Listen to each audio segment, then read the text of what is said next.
Hello, this is the Amp Hour. We are your guests, Parker Dillman. And Stephen Craig. And this is also the Mashuppery Engineering Podcast, and I am your guest, Chris Gamble. What's up, guys? That was awesome.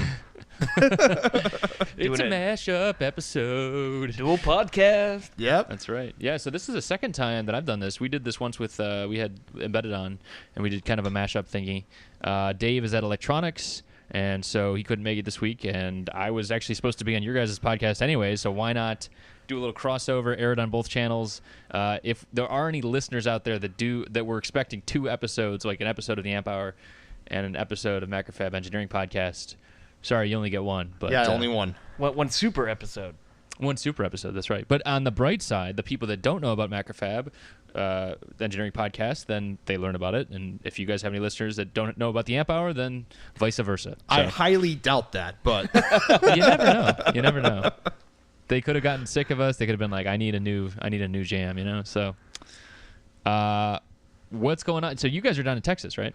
yeah, Houston, Texas. All right. How are things going down there? Is it still like living in a bowl of soup, or It hasn't been that bad this past week. No, it's been kind of uncannily good. We've been spending time outside actually, Well, which is very different. And we say good because it's like Right. it hovers around 90 degrees Fahrenheit. Oh my God. yeah. It's ridiculous, All but right. feels Cool. great. So like when your shoes aren't sticking to the pavement kind of thing. Exactly. That's when you know it's nice outside. we had a brutal summer. This summer was rough, Yep. but Yep. it's feeling nice now. All right. Well, that's good. So you guys have format normally. We were talking a little bit before the show as well. So you guys have like an actual format. And Kinda. Yeah, it's a kind of half and half. Half and half format. So we basically like talk about, if we have a guest on, we just talk about the guest, and then we go into rapid fire opinion, but it doesn't really matter.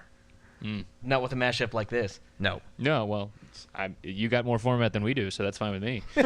We have one more thing. Yeah, one more thing. Well, we used to have that stuff. We used to do Workbench of the Week, and what else was there? Chip of the Week, and Oh yeah, I forgot about that. I don't remember what else there was. Is there just Yeah. not enough new chips out there now? No, we just kind of stopped doing it. There are new chips. I guess I hear about them. How do you guys find out about new chips? I mean, what are your sources? The subreddit, was it Nice Chips? Nice chips, yep. Yeah, I like we that one a lot. Borrowed from them once in a while. And then I subscribe to all the major manufacturers, so I always get all their stuff. Well, and then if you go to EE Web or Electronics News Weekly, they have advertisements that usually have some cool stuff on it. So I pick up a lot of stuff from there. I was really surprised I was talking to Mike Harrison about that, and I know I work for an ad company, but he was talking about, he's like, I find out about new parts from the ads, and I'm like, what? Like, but yeah, I mean, like, people do that. Like, I guess it does happen, and that's great. I mean, like, that is a source for it. Obviously, it's, there's only so many chip companies out there, and they're all putting out new parts all the time, so. Well, yeah, Like- there's because everyone keeps buying each other out. Well, Well, and an ad with an electrical engineer or even an engineer in general is so different because you can just post the specs as your ad, and a guy's like, "Ooh, that looks great." That's true. Yeah. Schematics always catch my eye for sure. I'll at least take a look and be like, what is this thing doing? Have I seen it before? If not, if you get like that block where you're like not sure what the blob is in the middle, and you're like, oh, okay, I'll check it out more. Go check the data sheet or whatever. I guess you're right. Right? Yeah. So yeah. that's good. So engineering ads for parts should just link directly to the PDF. Yeah, that's a good idea. Well, yeah, I guess so. A lot of them go to like those product pages though too. They go to like, because like that, then they'll have like the 1K pricing, stuff like that. That's not too bad. Well, it actually on EE Web in their product section, which I guarantee is all just ads, they have blog posts, and the blog post is like maybe 2 paragraphs about that chip, and you can go see the price, and you can go to the data sheet directly from that blog post. Yeah, Oh, that's cool. So yeah, they do Yeah, it. I They mean, do it well. That stuff's good, but like I think the real thing is, I think about all of this stuff is usually me just kind of filing away in the mental inventory kind of thing. And what I really need to know is, what is this part normally used for? Like, which industries? If it's like an automotive part, I probably can't afford it, right? Or if it's a consumer level part, I might not like the specs or whatever. You know what I mean? Like having those kind of filters around the industries or whatever. That's usually the most helpful. And then I'd love to know like the like when prescriptions go off label and they're like, oh, this is a psychotropic, but you use it for migraines or whatever, Oh yeah. Right. I want to be that doctor who's prescribing the weird chip for something else. The 10 secret tips that you need to know about this certain chip or whatnot. Right. Yeah. Yes. I don't know. I just think there's always like.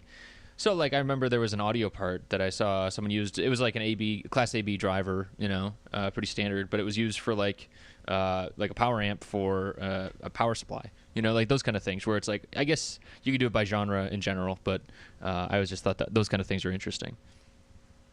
So, yeah. I just keep a giant spreadsheet of like if I find a cool part, put the part number in. And then I type in like a short description what it is so I can search later. And do you share this with us? Come on, man. Yeah, I can put it out there. Yeah, that sounds like I mean, it would be nice if I guess that's kind of what Nice Chips works. The Nice Chips subreddit kind of works as a repository for that stuff. But it would be nice to have like a generalized, what is it? Like kind of like a snap lookup kind of thing. Yeah. And I think we've actually talked about this on the Macrofab podcast a couple times, but Maxim chips on their data sheets have like 800 application schematics on there, and it's like you can use this chip in these like 50 different ways, and it's like I love their data sheets because of that. Yeah.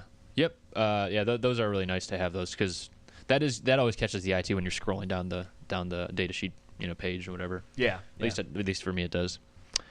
Let's take a step back. I know that we're kind of going to be interviewing each other and just kind of chatting, whatever. But you guys are obviously Macrofab. What is Macrofab? So Macrofab is basically an operations replacement for for engineers, I guess.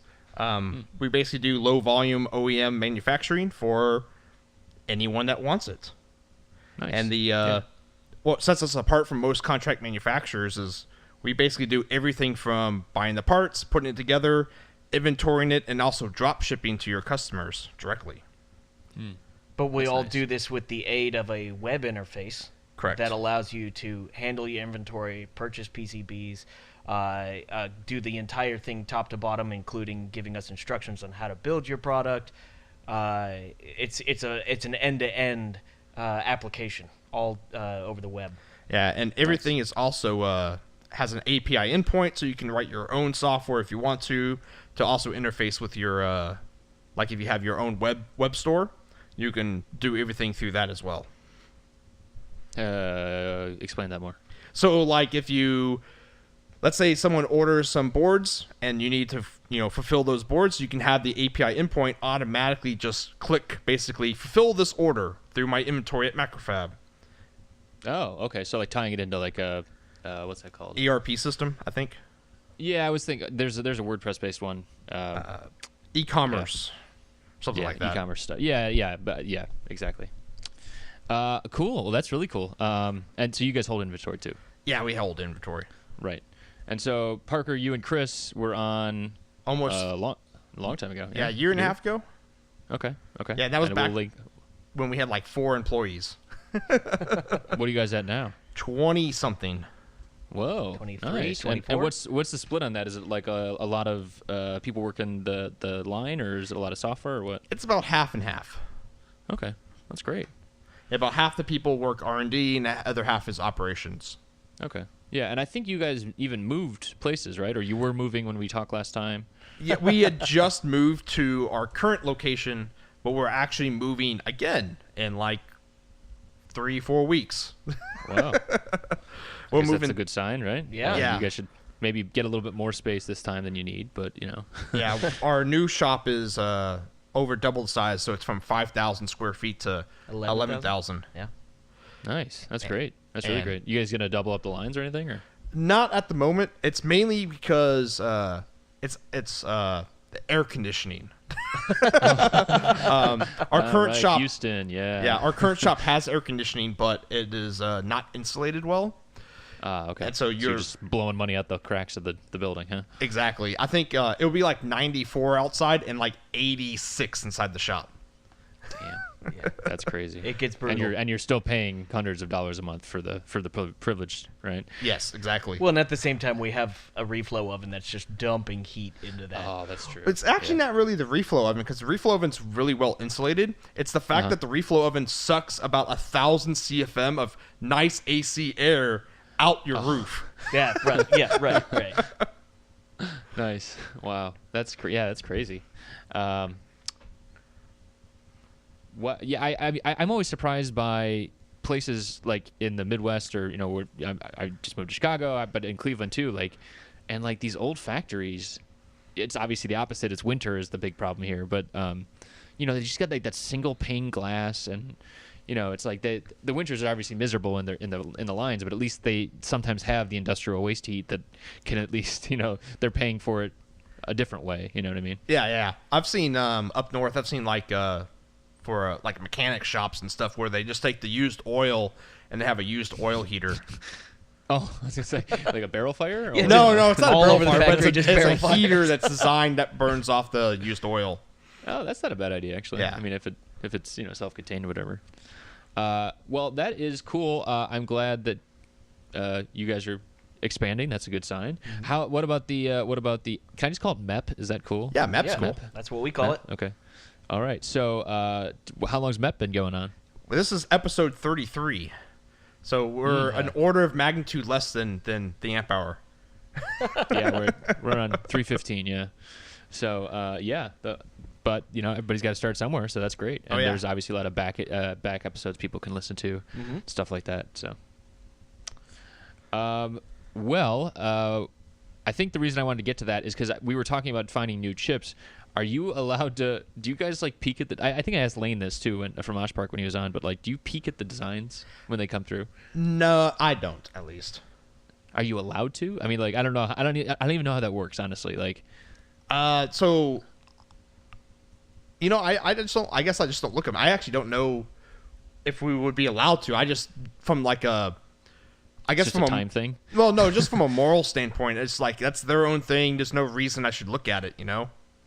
Okay. We do have a standard privacy. No, I'm not worried about. I mean, yeah, I'm sure that's. I just mean that like I would be so curious just about like how people do. You know what I mean? Like, there's some like aspect of like voyeurism in electronics. Oh, and yeah. I kind of do that with contextual electronics a little bit too, where it's like you kind of just want to see how people are thinking and what their designs are like. Obviously, I get that privacy piece, so I don't. That's actually good that you guys don't do that, but I just mean in general, like. We're talking about finding new parts and finding new ways of doing things. Like, Oh, sure. Well, there's certainly a high level of curiosity that goes into this kind of stuff. In fact, I was QCing, the quality control checking some boards earlier today, and it's one of those things where I've got it under a microscope and I'm sitting there the whole time. It's like, why did he do that? So like, exactly. Exactly. Yeah, but sometimes yeah. there's these really good tricks. Like that's the other thing too. Like you learn these tricks from like senior engineers, and if you don't have that, then where do you really learn these things? You know what I mean? Yeah, for sure. You guys should like ask if you can publish some of them. It's some like very above board. At some point, I would love to see that where it's just like, hey, they said it's cool. Check this out. Yeah. I actually was thinking would be cool if like you check out on Macrofab, like there's a button at the bottom that says, do you want to like, can we use your board as like, advertisement for like social media? Yeah. Right. So far, the 'cause developers some people don't haven't- care, or some people might actually get benefit from it, that kind of thing. But, Yeah, exactly. But our developers haven't gotten that far down the list yet. Right. Step 1, get the software to work properly. Step 7,422. Add a checkbox. Right. Share to Twitter. and it's pretty actually standard to see some panels and some boards walk by, and Parker will be like, what does that do? And we sit there for a second and try to figure out what that board does. That is absolutely, that happens every day. Yeah. Well, that's great. No, that's got to be one of the perks, I would think. That, just being around hardware like that is like the variety of hardware, right? Because you guys are like a low volume, high mix. Like that kind of stuff is always interesting. With like high volume, there's a real big difference, right? I mean, like, or there's a difference in problems. Definitely, has problems still, but it's a different set of things, Yeah, the big thing with a high mix, low volume is just it's all QC. It's really easy for when you do like really big manufacturing runs. Is you're looking at the same board 1,000 times a day, you can automatically make sure that everything's right. But when every single board is different, that's when it's hard. Every single one's fresh. You got to treat it fresh. You got to look at it. You can't memorize patterns because there are no patterns. Right. Exactly. Yeah. Yeah. That it is interesting too. Like I remember I used to work with some really good techs, and those guys would have like the eyes for like their pattern recognition was just like spot on. They could look at a board and diagnose it in like 10 seconds, just because like they would scan through it. It had like maybe 1,200 components on it or whatever. It was a very complicated board, but it scanned through it. They knew there was like 5 problematic spots. Their eyes would dart to each of those, and then they'd be like, "Bop, there it is." Right, and if they fixed that one and it didn't quite work, then they would just move on. And usually there's other things or whatever. But that's just the life of a good repair tech, is like being able to kind of key in on something and then quickly rectify the situation, because time is money, right? Well, yeah, and it's one of those things where most of the time for a repair technician, the actual physical action of repairing something is 10 minutes or even less. But it could take 3 hours to figure out the problem. So all of the work is in the diagnosis. Mm-hmm. Yeah, like House or other, medical shows. Right. 55 minutes of trying to figure out what it is and 5 minutes of actually curing the problem. Right, exactly. It's lupus. It's never lupus. It's never. I think one. It one always time starts it was off lupus. as lupus, but it exactly. never is later on. It's got to be a solder short. It's got to be. Yeah, it's got to be. It's got to be. No. It's got to be. It's got to be the firmware. Come on. It's got to be the firmware. It's got to be the firmware. Right, we're hardware guys here, right? ESD damage. Right. ESD damage. Oh, there you. No. It's never ESD damage. It's never ESD damage. Mine is like it's only ever ESD damage if I've already dropped it on the floor 3 times and it's bent in half, and then it also is ESD damage. So. Right. So you guys had some stuff on your list. Do you want to go through some of those things, or? Yeah, sure. Well, I guess the RFO section then. Rapid fire opinion. So this would be the first time you've ever done this, Chris. I think so. Yeah. So how does it work? So we usually just have a couple articles. We'll read them off, have a little short description, and then you basically give like a like your opinion if you have one, or thoughts. Try to keep each one to about 5 minutes each. A lot of times it just runs over. It doesn't really matter. Okay. So yeah, Intercell got bought out. I think you know that. Yeah, we mentioned that I think last week, 2 weeks ago, something like that. Yeah. Yeah. $3.2 billion. It's crazy. This year has been like the year of buyouts for the electronics industry. It's just been nuts. Yeah. I think I think out of the 33 episodes of MEP, we have mentioned a buyout in probably 25 of those. Yeah, because it's been nonstop. Well, how many? Maybe we should speak about it more generally. What are you guys feeling about that in general? I mean, do you lament it? Do you care? I like always seeing more variety in manufacturers, but looking at how difficult it is to actually make semiconductors, it makes sense to kind of consolidate fabs. I think going forward, we'll see a lot more fabless companies like Silicon Labs and that kind of stuff, where they don't actually have to have all their ops stuff, Oh, don't kid yourself. Interstell's already like that, and so is Renesas. Well, Renesas has, I think, some fab capabilities, but these guys, I mean, no one's doing it anymore anyways, so it doesn't. Yeah, you just farm it all out. Mm-hmm. So my rapid opinion is this is the NBA playbook. This is basically companies that can't get any more margin out of what they're doing. Understandably, it's like it is a tough business, like you guys mentioned, but it's just they can't do anything else, and so it's like, well, we're gonna buy our next set of profits, and part of me dislikes it, especially because I know what the result of it's going to be, like less brand, less choice, more layoffs, right? All the bad stuff, and then the rest of me says, whatever, I don't really care. But it's kind of like the analog and linear that just happened 2 months ago. Yes, please don't bring that up. That's still a sore topic. Yeah, because they were huge. I'm sorry. Yeah, they were huge competitors, and they're just like, nah, not anymore.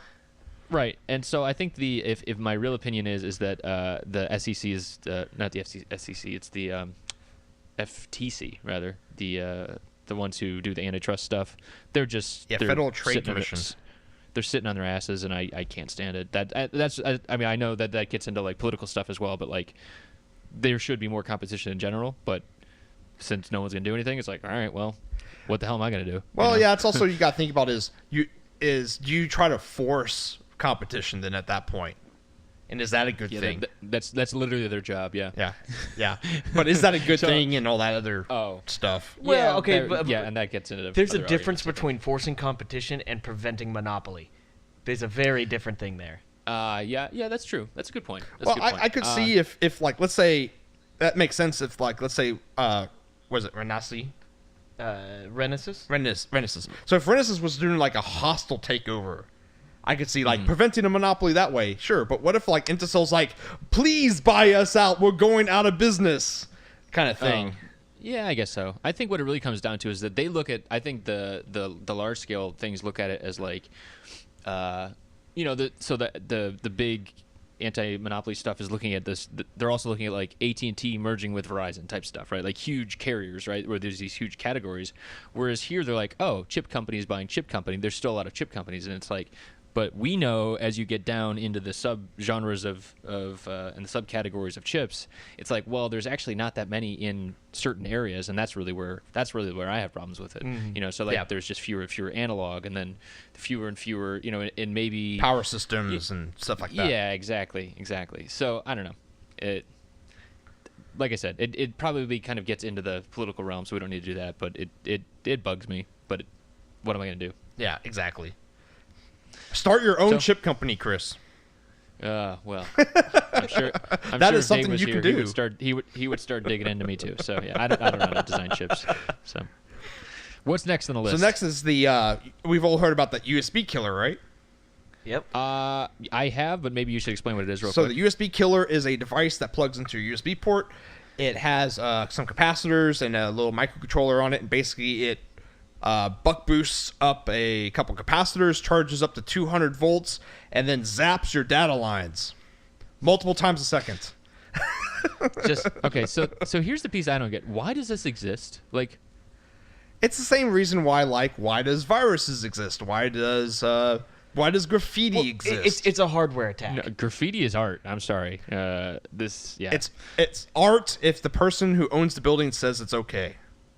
I think we're getting into rough territory over here. Yeah. I think that okay. Anyways, yeah. So Okay. Okay. So this is a direct hardware attack, and in fact, I was watching a video, the other day on this, and they showed it actually happening. Bam! It zaps your data lines, and Windows completely crapped itself when that happened, and it refused to start afterwards. So it's a way to absolutely just lock out someone out of their machine.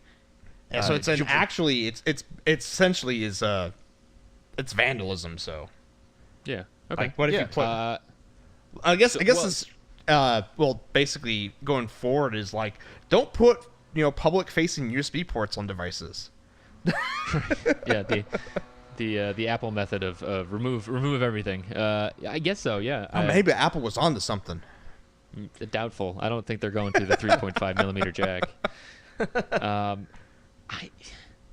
So the question you posted was how do you defend? Yeah, how do you defend right? against this? So there's Don't hang out with a-holes. That's the answer. there you go. Don't put pretty much forward-facing fixes USB ports on like an ATM. I don't know why an ATM would have one, but it wouldn't surprise me if that existed. Yeah. Right. Yeah.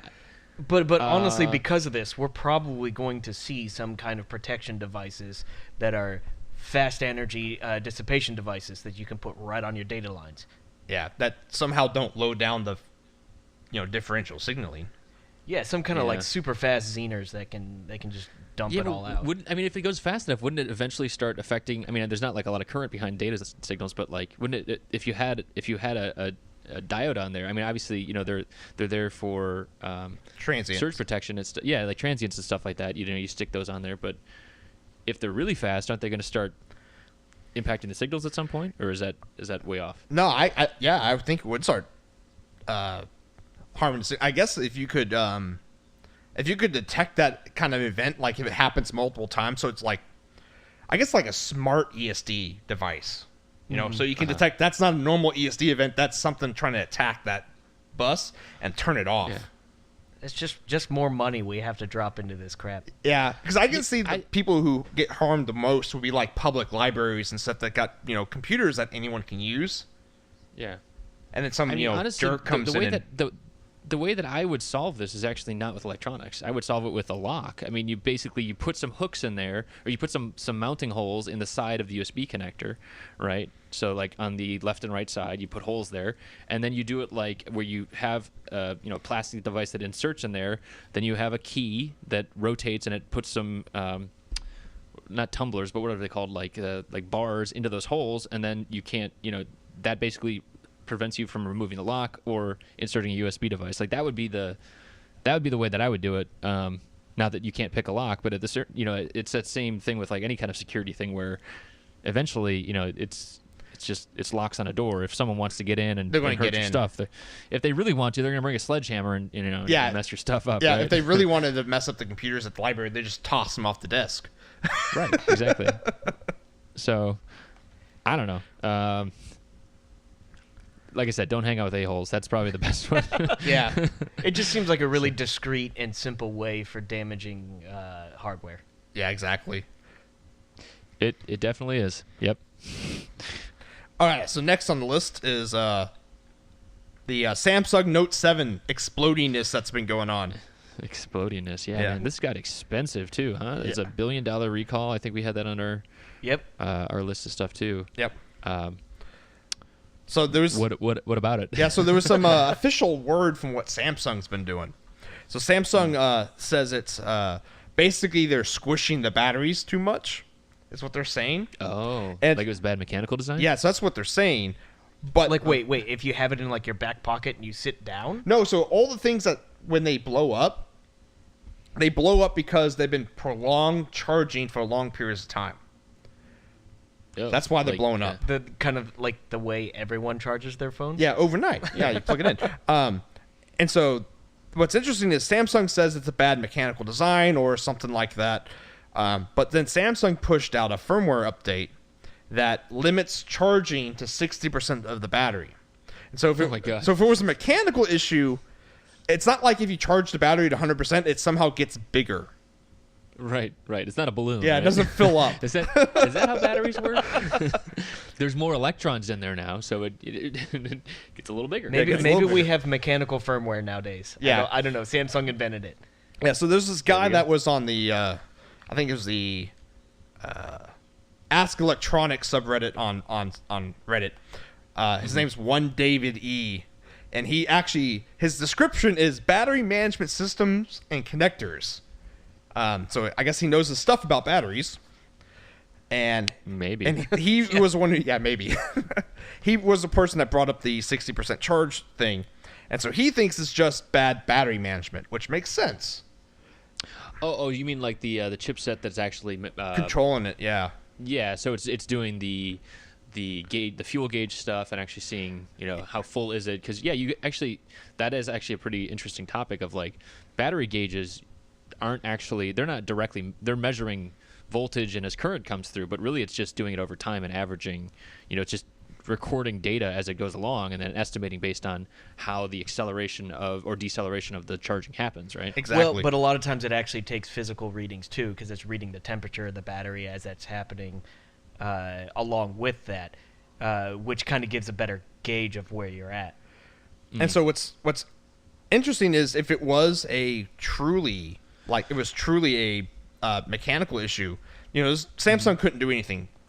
That's part of why they're also recalling all these phones. But the firmware update's interesting is they're not letting it go up to 100% charge, and it might be the battery management is not set up right, and it might be something they can't actually update the firmware to. They can Right, they of can, course. they can tell Well, Android. yeah, you could probably get down to that level, but it might be so ingrained that it's like, well, it could be a bad chip. They're not going to tell what that actually is, right? Yeah, it could just be like the cutoff, like on the battery management chip, there's like a cutoff, and like the resistor value is off, or something like that. Either that, or they've calculated the exact amount of energy that it takes in order to ignite a fire, and they're preventing that much energy. That could be true. Yeah. Yeah. Yeah, because these are big phones, right? These are like the phablets. Yeah, like these the things little are ginormous. Yeah. Phablet. So they're I don't halfway to think a I've heard tablet that anyways. before. Yeah. What? A phablet? Tablet or dry numbers? Well, Oh, yeah. Phone tablet. That's awesome.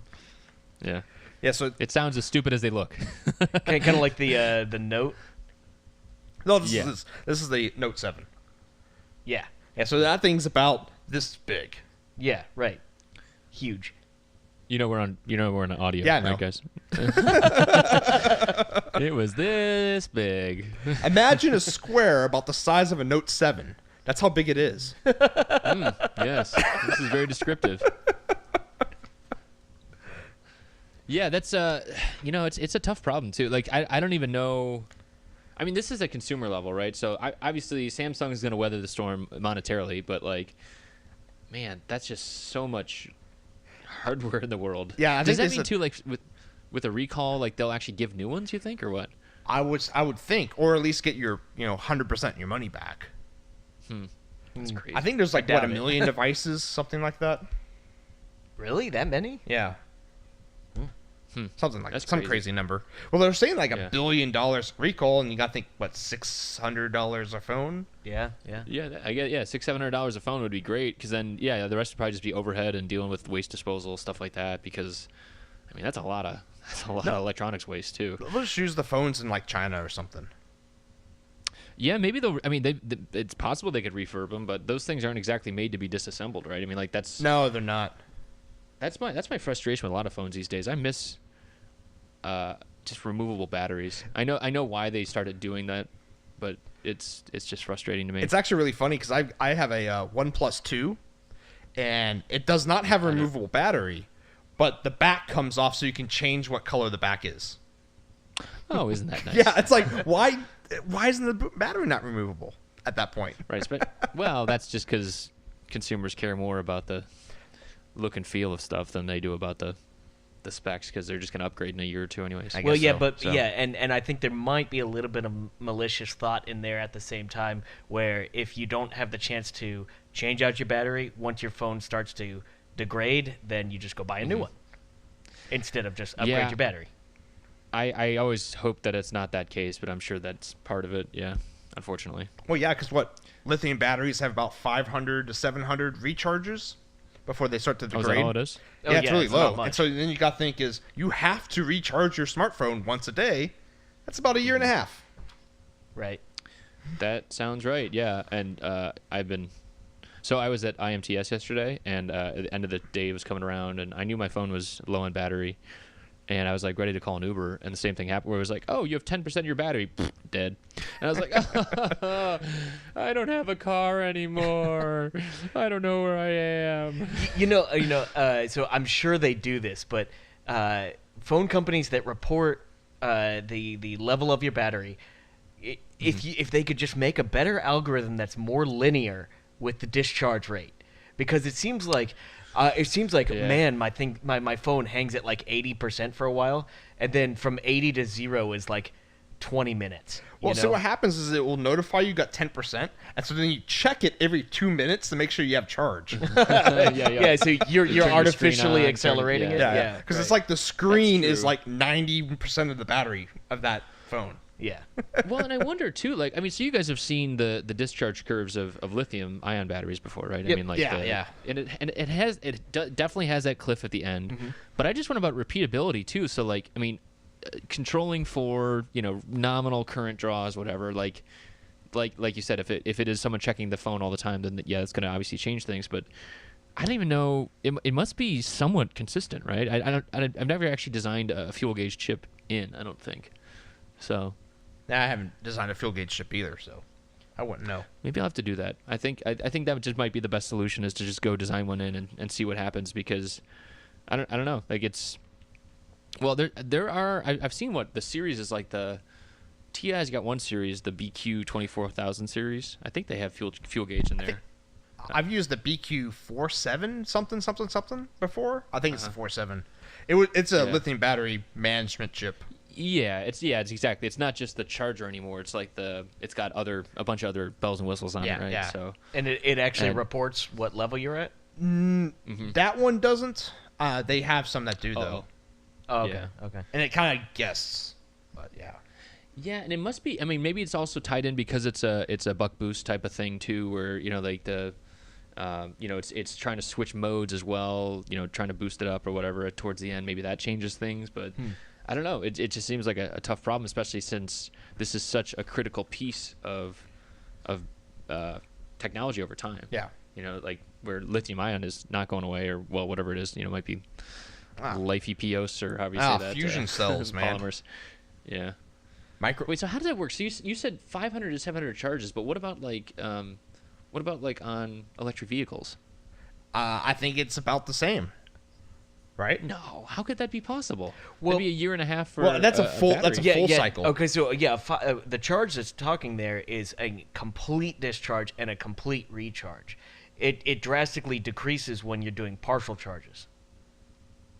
Like you mean you get more total cycles if it's a partial? That's correct. Correct.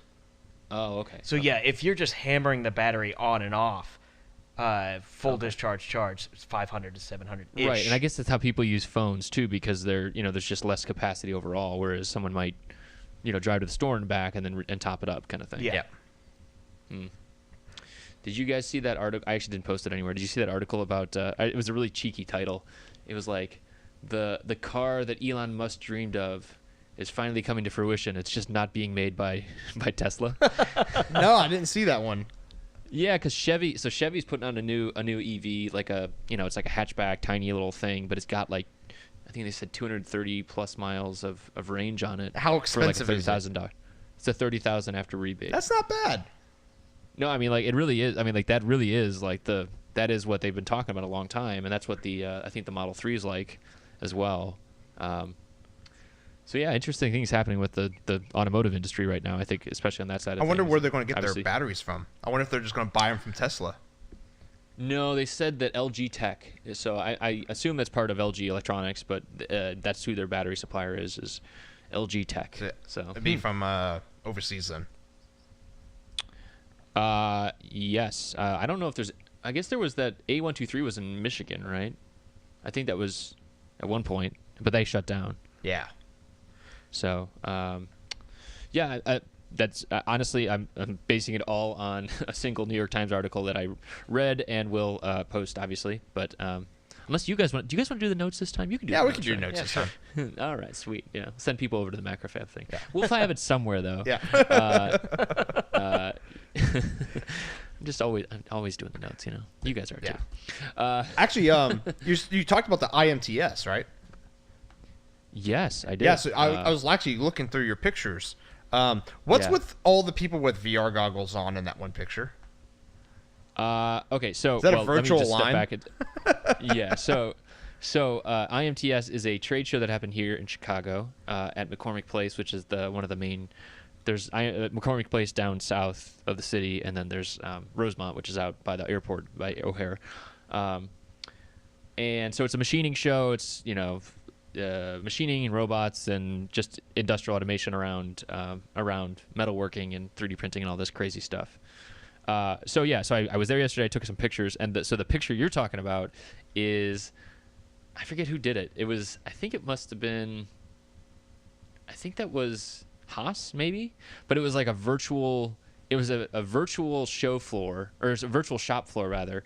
It was really gimmicky though. Like, so all these people there was like 4 people in a row wearing headsets or like VR goggles, and they were just like looking around, and there was like machining operations and robots doing their thing internally. I don't think there was any interaction.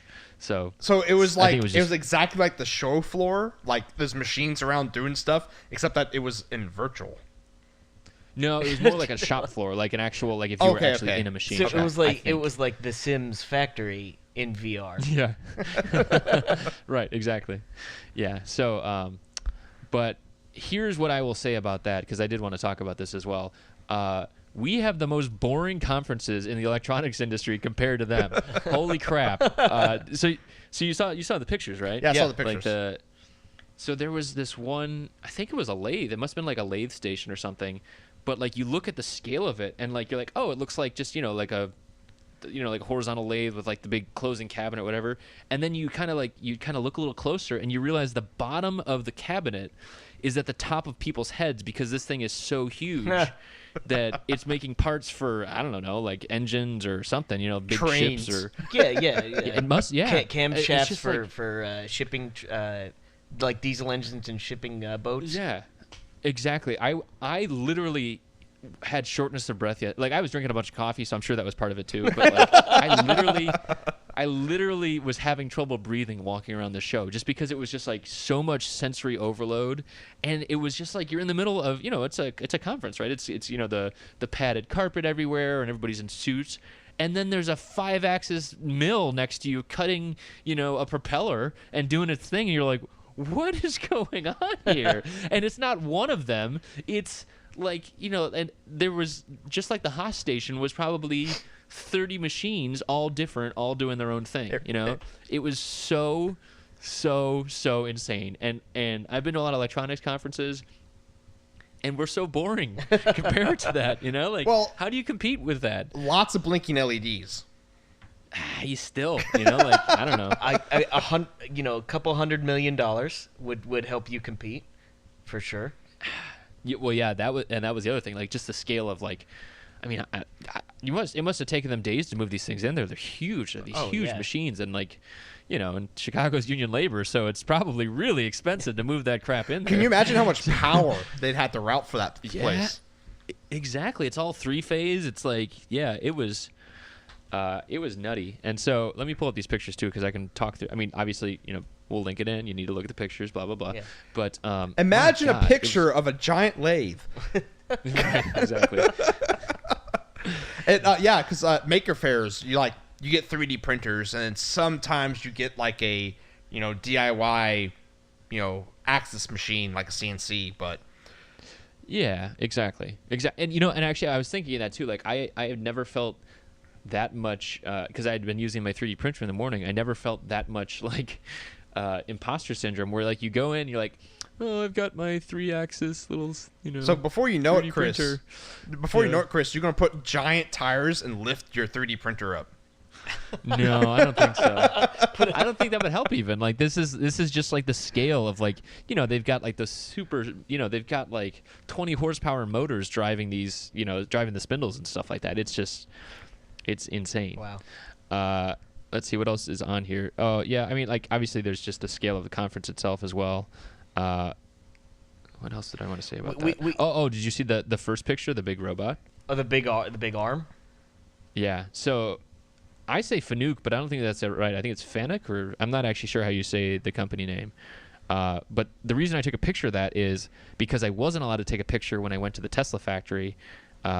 Alicia and Chris were kind of to take me on a tour of the Tesla factory when they went, and I did talk about it in the show, but we weren't allowed to take any pictures in there. However, I can say that this is the robot arm that lifts the car up off the assembly line, puts it up onto a tray, and then another one takes it off the tray and puts it down in the next assembly line, and it keeps going, all in order just to let traffic go by these cars in order to reverse the line. What's interesting is I got a tour of the Tesla factory, and I got to take pictures.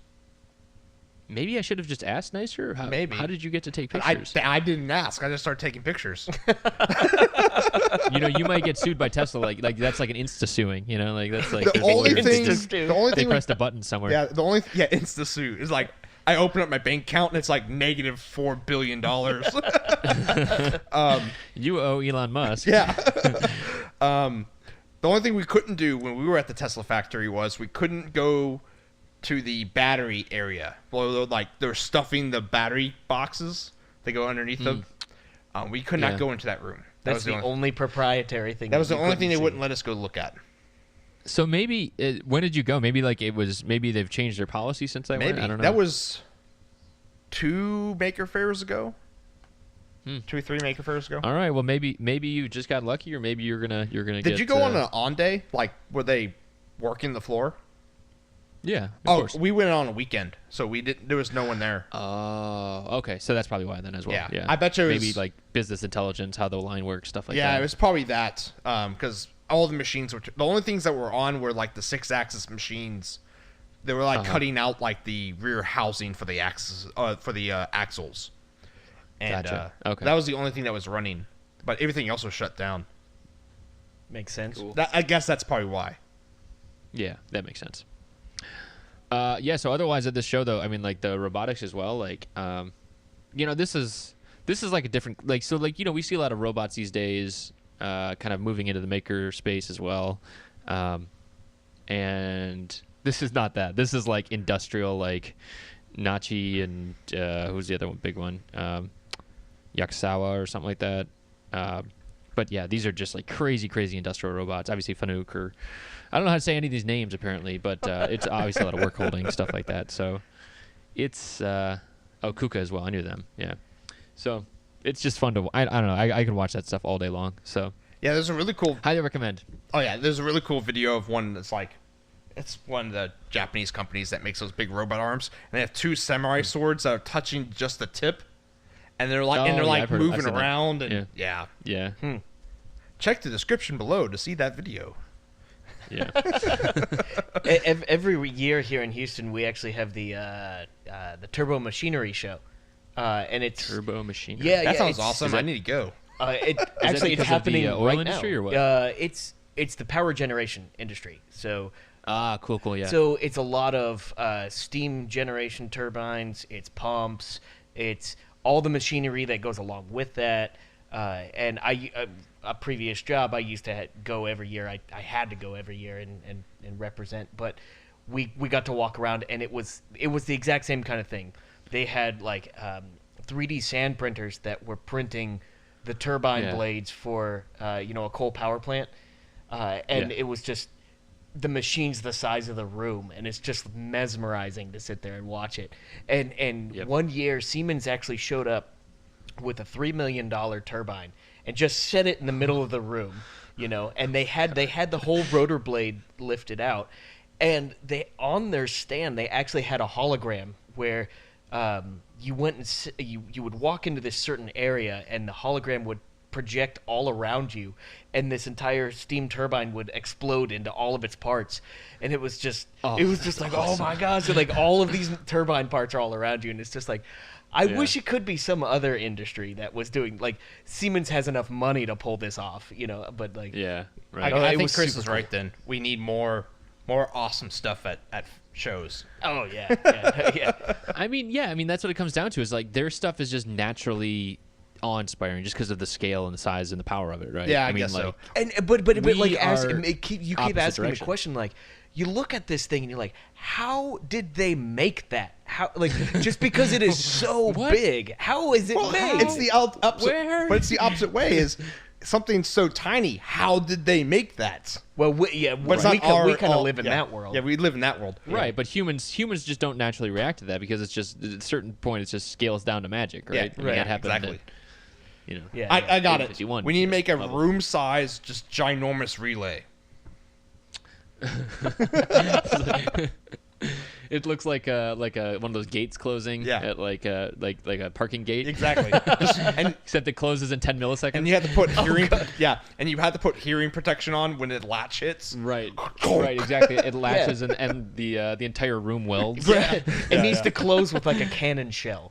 Yeah. You have to explode it closed. That would be impressive. It's just no one would survive to talk about it. That's the only problem. Actually, so funny enough, another story. I worked for a power company here in Texas, and I was at a nuclear plant actually in North Texas, and they had to close the contactors for the entire plant.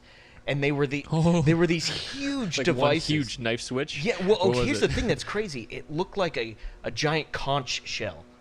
So it was like this giant spiral thing. And they actually had to load it with these explosive charges because they couldn't blow the contacts away fast enough with like a spring drive or anything like that. So they had to explode the switch apart or it would weld. Wow. And it was one of those things where like all the line operators are out there and they're just like everyone's all right, and I'm this intern sitting out there. I'm like, what's going on? What's going on? And then I hear this explosion that's like earth shattering, and everyone doesn't really care. Everyone's I'm the one just who's like, what is Everyone's sitting happening? in the back you know? of their pickup truck with the bed down, opening up a beer. Right. Yeah, waiting for the exactly. explosion. Right. Because to them that's normal, and to me it's like, oh my god, the world is splitting open. Right. It was exactly. super cool.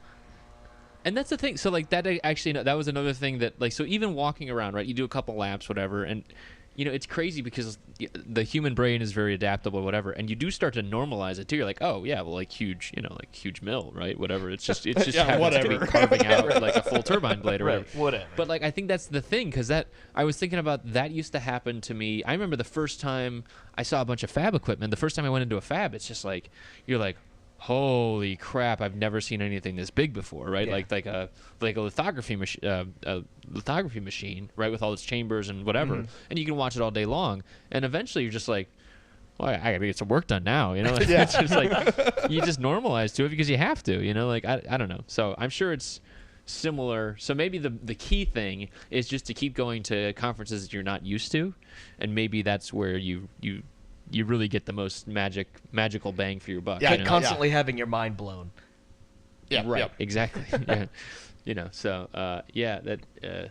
But highly recommend machining shows. That was fun as hell. So, it's good to know that there are, because the other thing is that I think our industry is kind of toning down the whole trade show thing as well. So it's nice to know that there are still things like that. Yeah. Cool. I guess there's still electronica. That's a big one, but that's also because that's towards the industrial and automotive sectors, which have a lot of money still in them. So, and it's Germany. So, so that was IMTS. What else is going on with you guys? That's actually the end of our list. Do you have anything you want to talk about? Well, we do have. I will remind people we do have a subreddit. Obviously, you guys were talking about Reddit already, and we do have our subreddit called the Amp Hour or /r/the Amp Hour. There's a couple things on here. I was talking to Mike today about it too. Mike Stish, ESP32. What do you guys think about that? Have you been looking at it? What do you think about the new specs and? So everything? I've only used its its predecessor only a couple times. I haven't done too much with it. The specs that's most interesting is it's a dual core right now. I guess so. Yeah, I think it's a dual core. I think it's got 2 microcontrollers on its core now. Yeah. So that's gonna be interesting. I think they're also the company's trying to push more openness in terms of its platform. Like, how do you program it? How do you do this? Because if it's got its own auxiliary core now you don't need your Arduino anymore. Right. It'd be awesome if you could just, if they made a little tiny board that's the Wi-Fi board that's got a USB plug on it, so you can just plug into it and then load up all your code via, the Arduino IDE. That'd be cool. Right. Yeah, that would be nice. I think that obviously that's got staying power in terms of people are comfortable with the platform and they're able to peek and poke around the registers and the pins and stuff. So I think that is still something that people are going to want regardless of how much power it's got. But yeah, I keep looking at this thing and just the cost driver that is almost always the thing, right? When you really think about internet connected operations and having everything connected as a node, it's like you really got to get the cost down, and this is one of the at least the accessible things to the community that we're most privy to. So that's usually why I'm most interested in this stuff, like especially the ESP family, whatever. Yeah, I think the last one is like what, $2 and something cents for a module now. Yeah, it's dirt yeah, cheap. it's definitely down I there. think this one's right. $7 right now for a module. Right. I like the idea Right. of being able to offload GPIO. I think that's super cool, being able to give a secondary thing, especially if it's handling all your internet connectivity and you need it to just directly do its own thing with its own pins. It's just available right there. That just makes it so much more convenient than having to do all this communication loop between your main processor. Right. Yeah. And exactly, because when you have a loop at all, right? That's kind of the downside to a microcontroller in the first place. If you really start to get heavy into processing and stuff, like you have to go back and check everything that's in the loop, and and then you can't have the same update rate. So Right. FPGAs for the win, but sometimes it's better to just throw more processors at it in the first place, right? Yeah, Especially if there's a clear delineated line that you can draw between the two. If this Right. processor can just handle all of this crap, just let it do that, you know? Right. And well, you spoke about Arduino before too. Like if you look at like those solutions for what was that one that actually was internet connected? One of the Arduinos was not the Due, the UE, whatever it was. Yeah. Was it? I think that YUE, I think. yeah. Oh, yeah, exactly, the UE, or however you say it. Yeah, and that was just a module that was running Linux and doing its own thing because it needed to have basically a software stack, but it just kind of sat on its own. Yeah. So And you just talk to it serially, just like, hey, do this. Yeah, or give right, me this. Yeah, connect me to the internet. Right. Yeah. Yeah, right. So yeah, that is definitely the easier way to do things, I think. Well, so. and I think it really aids in kind of the education and just the ease of everything. If you turn everything into a Lego block, where it's just like, hey, today I need the red Lego block, which is equivalent to this chip, and I just place it Right. down, I'm done. So we should make a Twitter chip. The Twitter. You Oh, yeah? you What is totally It's a chip could. that just automatically talks to Twitter. And you know what? You could probably just program something and sell that chip, and people would buy it. I guarantee you, because it's just like I bet you're right. Actually, yeah, you could just have like a generic. Well, you could probably make it out of like an ESP32 or whatever. Yeah. You just slap a label on there, or something that looks like a Twitter logo because you can't use their logo. Right. And yeah, no, that's actually a really good point. That's kind of like it's like the if this then that ification of silicon, Yep. right? Or silicon Yeah, solutions. so like on boot, So- it just sends the chip your login information, and bam, it does it. and it's Right. really kind of not even a question of what power to give it nowadays. It's like everything takes 3.3 volt. It's more about do you choose SPI or I2C for your communication protocol, And even Yeah, within that, it's still like you choose I2C. Like that's just the way it goes. Oh man, I like Spy. I like SPI too. I like Uh, going fast, but I2C is just right, way more right. readily available. Right. I thought you were going to say when you were saying power is like honestly the thing that limits all this stuff, right? So like throwing more bandwidth or more, silicon even like at this point cost isn't an issue. I think one of the limiting things is still battery, right? Because if you're on a battery solution and you're just sitting on the network, then that's expensive in terms of charge, Yep. right? So that's often the limiting factor, but Well, true, if but you are plugged in, you're fine, or if you don't care or if it's worth it to you, right? yeah, but I mean, look at the sleep power that's on half of these chips nowadays. It's like 4 microamps, or less. Yeah. That's even high on a lot of them. Well, yeah. I think he's talking about like continuous connectivity. Yeah, right. Yeah, if you're Yeah, if you average over all the time, Yeah. right? Because it costs more to transmit and everything like that. But right. yeah, I don't know. So but interesting though. We'll see if we see more projects from this. Maybe I not. think we will. It's kind of a guarantee. Yeah.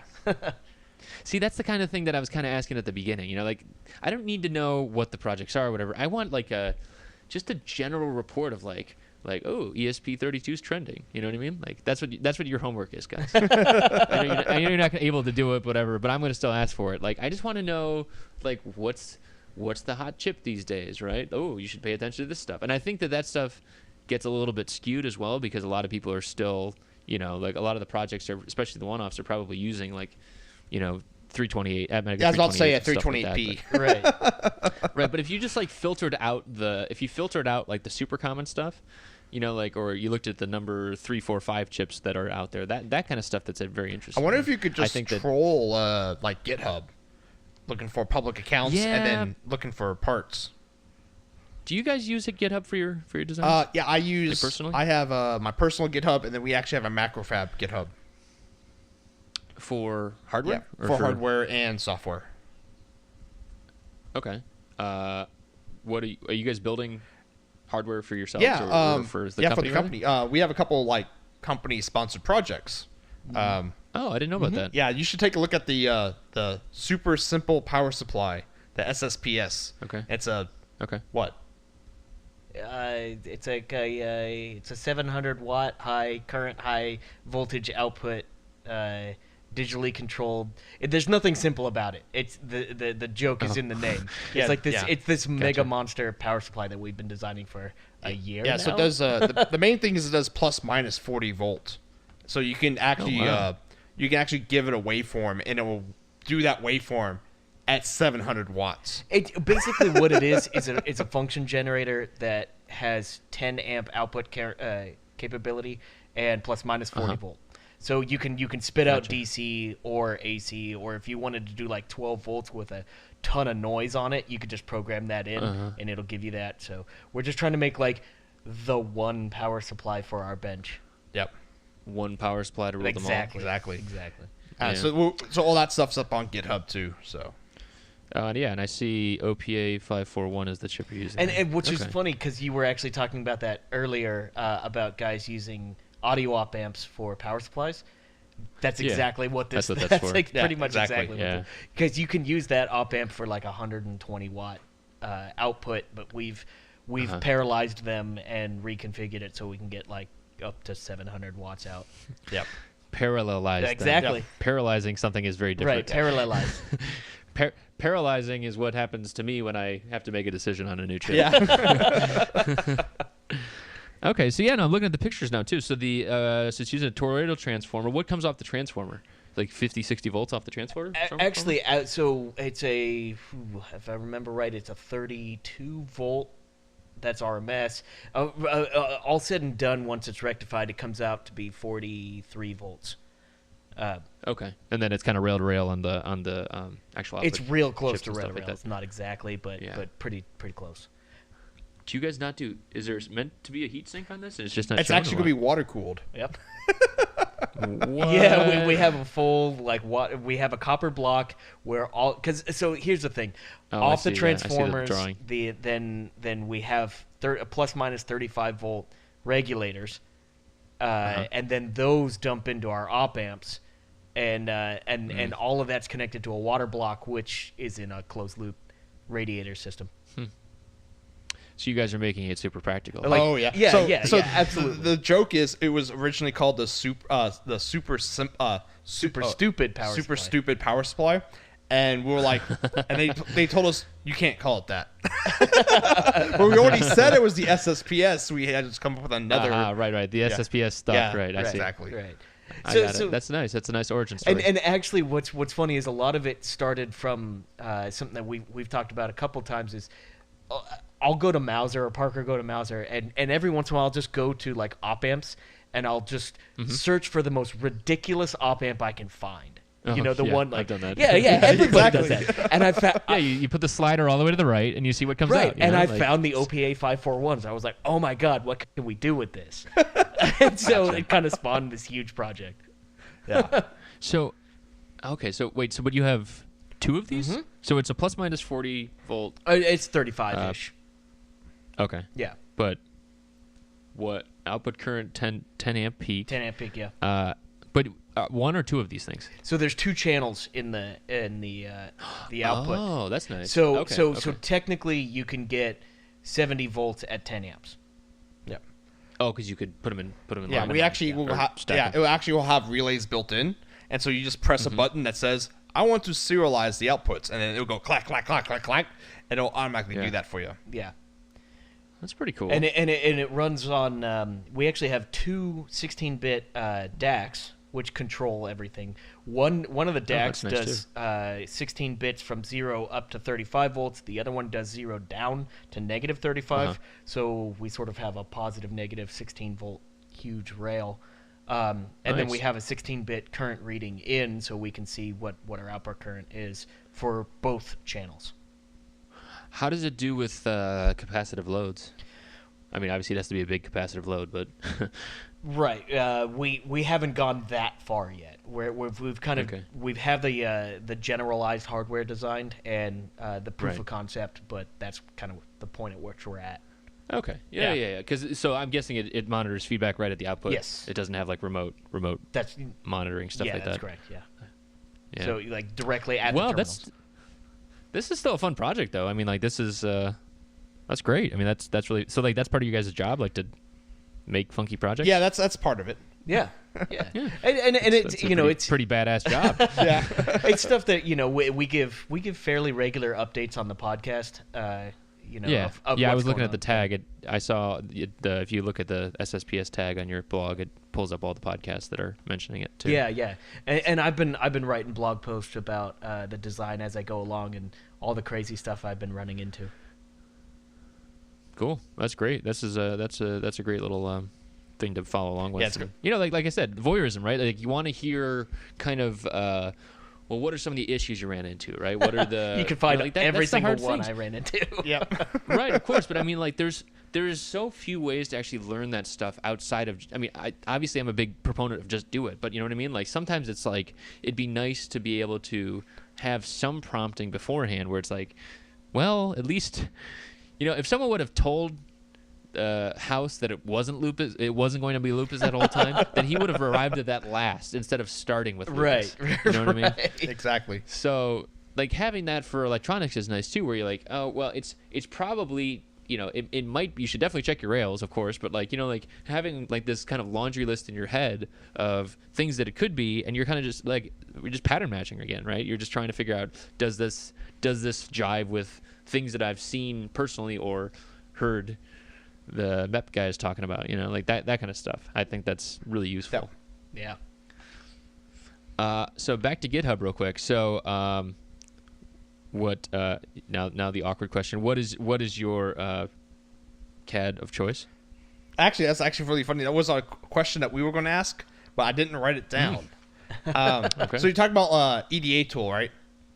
Okay, Yeah. I like Eagle. Gasp.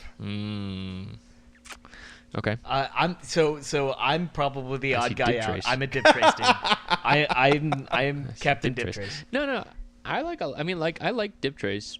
It's probably the closest to like the key bindings of like Windows that are used to. Yeah, probably so most likely. I mean, that the main downside is that it's just it's a paid license, but that's actually pretty like people pay for software too, so that's fine. And cool. the thing was, when it was years ago, I was looking to purchase an EDA tool because I wanted to be official. I was actually starting out my own business at that time, and I Yeah. wanted to be official with what I was doing. And I tried Eagle for like 2 minutes. So I was like, well, this is clearly not what I'm going to buy. And so like I searched around. no. Yeah. Oh, no. Yeah, no. Sorry. Right. I'm just. It's No, not I my think it's thing. actually what you come in with. I think that's what actually like. So if you're used to other stuff too, like people that are Eagle are like they never come to KiCad because it's so drastically different, and usually they don't go to DipTrace either unless they're, like.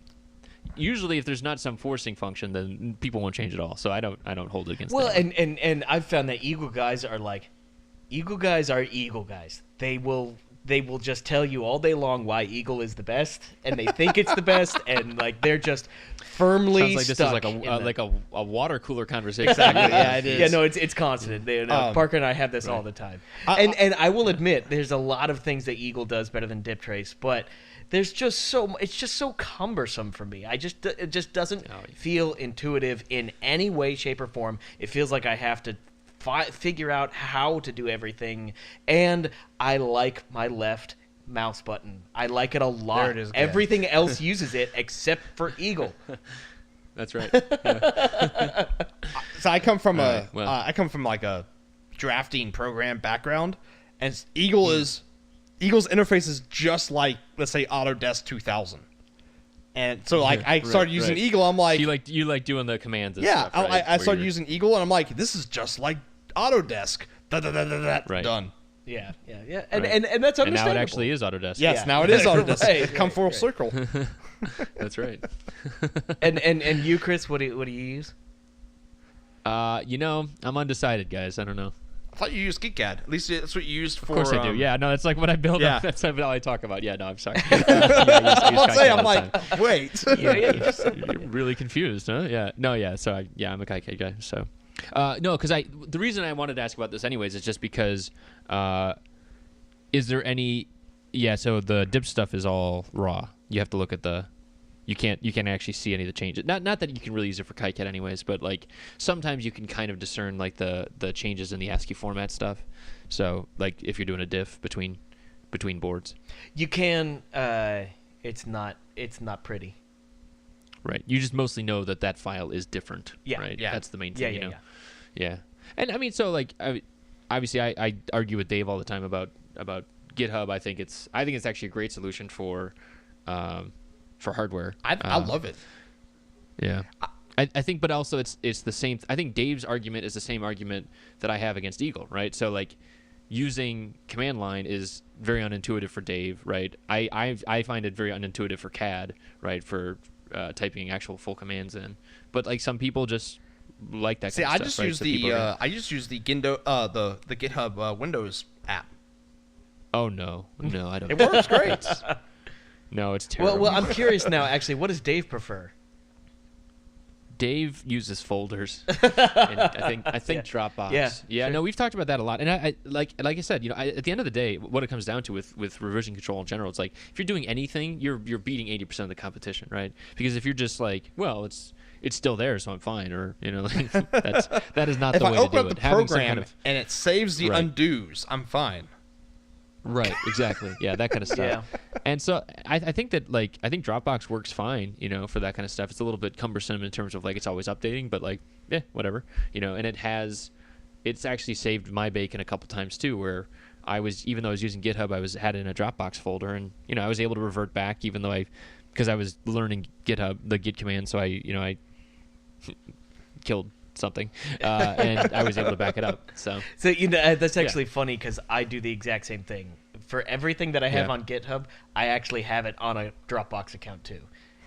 Yeah, exactly, and like it's a nice backup to a backup to a backup, right? Right. So yeah, that's good though. That's nice that you. I think the thing is that.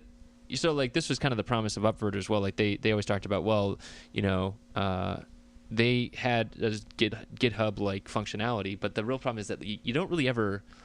No one really forks hardware. You know what I mean? Like some people do, but not enough that it really matters to draw. Yeah, to have a whole separate system. I think. So if you do, you're probably going to be like, well, your V1 is good, but I'm going to make V1.1, and it's just completely diverging. There is no chance of it merging back into your original repo. Maybe you do that on like an Arduino Shield template or something like that.